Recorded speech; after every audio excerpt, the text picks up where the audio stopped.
Hey y'all, it's Osha Cerese, your favorite life coach, and let's get back into this recap. We are recapping Ready to Love, Season 10, Episodes 1 through 4. Spoiler alert, spoiler alert. We're talking about the cast members, we're talking about details of the episodes, and I'm giving you the red, yellow, and green flags from a life coaching perspective as well as just a viewer's perspective, so stay tuned. This is Deona. She is 34. She is a firefighter. Let's get into my notes. She's beautiful and skin, hair, and body. Yes. The hair is laid, that platinum finger wave look. Absolutely. She can definitely pull that off. She looks amazing. She's very confident. She owns her sexiness.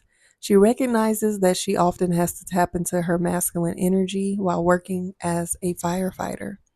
She doesn't want to date another firefighter. She's very feminine and flirty with men she likes. Keep that in mind. She is a self-proclaimed adrenaline junkie. She likes challenges. She is very closed off and guarded with Cameron about him being a firefighter. She basically little boyed him in the conversation that they were having, and then she clowned him about his height. She started talking to him like a homeboy, like not just like he's the homeboy, but she was giving, I'm big dog, I'm your homeboy, I'm your OG. And she attended the gym date with all of the other people that were hosted by Naeem. I don't really have as many notes from that in my notes from episodes 1 through 4, but we'll get into her flags. So, some of her green flags, of course, is her confidence. She embraces her femininity. She has an adventurous spirit. She knows, for the most part, how to balance her masculine and feminine energy. Heavy on the most part. Um, I feel like she owns a room when she walks in. She seems like a great conversationalist, and she has a good sense of humor with the ones that she is enjoying time with. Yellow flags can be her real strong desire to separate work and love life because baby maybe your man might be a firefighter, but then again she knows the field that she works in and she knows the industry and she probably knows a lot of the guys, so she has some insight on it. And a lot of people don't like to, you know, fraternize at the workplace, and not saying that she has to be with somebody at her station, but I don't know, but it can possibly limit her openness to potential partners, but she knows best about that. Red flags, I would say, being guarded and dismissive when triggered or when in a situation that she's not really fond of. She can come off as condescending. I didn't think that that was cool for her to belittle him or, kind of basically, like I said, little boy him because, okay, you've made it clear that you don't date men in your industry, but it was almost like, yeah, I like to train the rookies or whatever she called them. He's only been a firefighter for 3 years. So it was giving like, I'm here with my career, you over here, in the house hall are you. It just wasn't cool. I didn't like the belittling. um and I get it.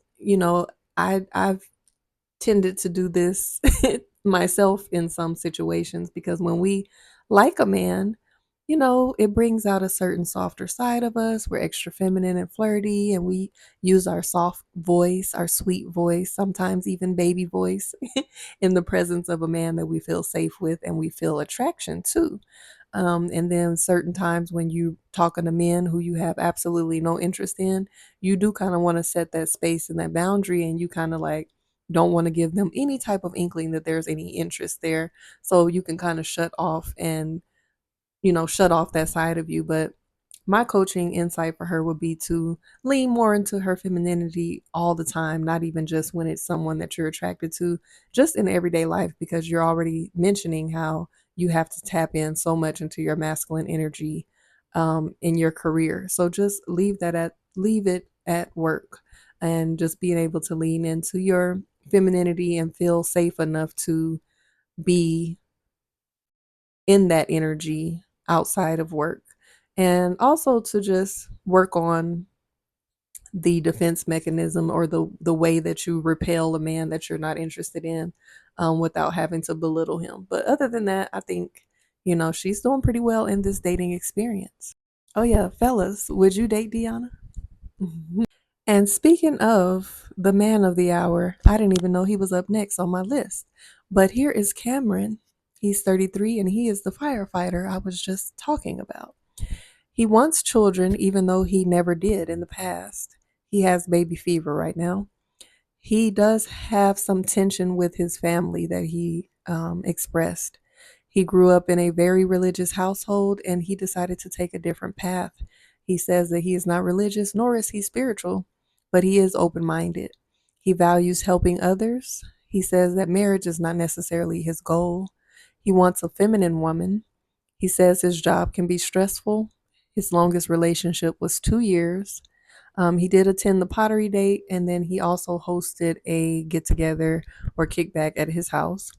He shared that he overcame years of depression, and his niece was a motivating factor to pull him out of that to live for. Um, he went on a date with Rose. He was super excited to see her. I thought it was cute because they were mutually excited. And he says that he doesn't want to change her. He wants her to be her authentic self, and he wants to pursue her. He also likes Sahara. I've talked about Sahara already.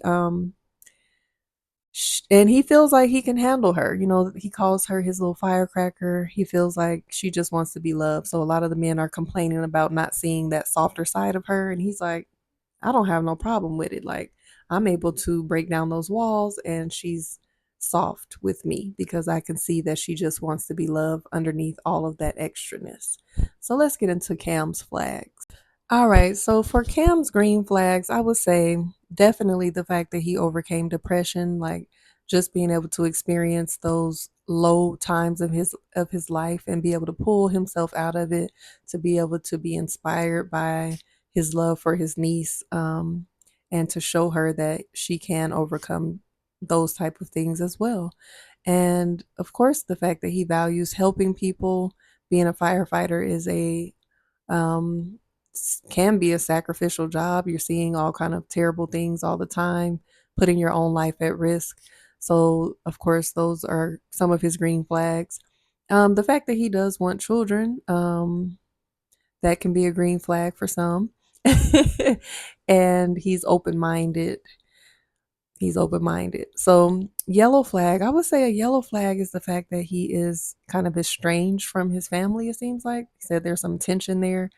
Depends on if family dynamics are important to you as a woman who would be possibly dating him. Um, is it just the religious thing, or are there other factors going on there that could possibly be something to be of concern? And some of his red flags, not ever being in a long term relationship past the 2 years.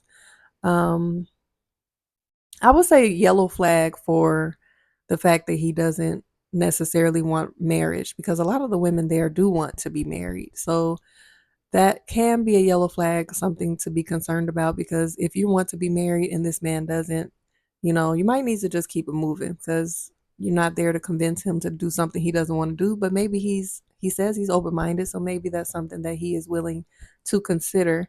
But not being in long-term relationships, a lot of these women are grown ass women, hunty. They know what they know.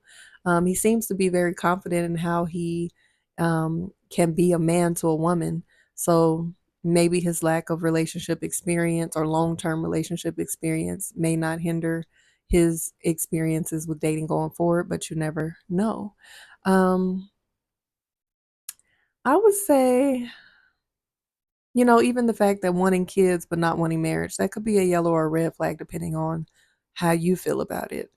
And yeah, I think that, with from my coaching insight, I would just say he needs to build more emotional intimacy, um, and be very clear on what he wants. I want to give him kudos too for how he handled being belittled in that moment with Deanna. I think he handled it pretty well, so I'm gonna give him a green flag for that too. But ladies, would you date Cam? And also stay tuned for the next recap.